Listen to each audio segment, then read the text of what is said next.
arrive. Bon, alors explique-moi alors, qu'est-ce que ça? Alors ça, c'est toutes les dernières publications qui ont été faites concernant les violences en Algérie du début de la colonisation jusqu'en 62. Et donc sont évoquées les enfumades du maréchal de Saint-Arnaud, la répression de 45 à Sétif, Guelma et Kharata. Donc toutes ces violences qui ont été perpétuées de 1830 jusqu'en 62.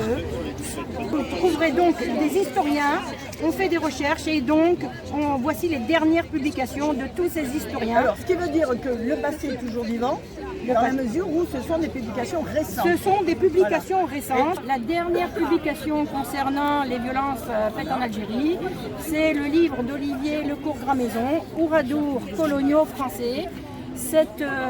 Ce livre a été, ce qui a initié ce livre, ça a été la mise à pied de Jean-Michel Apathy qui a parlé des Ouradours coloniaux. Et donc, il a voulu, témoigner et renseigner en tant qu'historien ce qui s'était passé réellement en Algérie.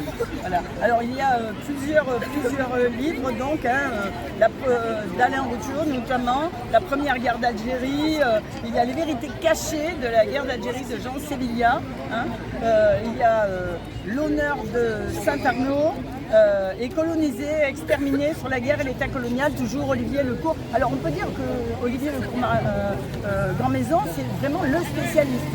Il y en a plein. Il y en a plein. Il y en a plein. D'accord. Il y en a plein, il y a plein d'écrits sur la guerre d'Algérie, mais ça c'est vraiment les plus récents.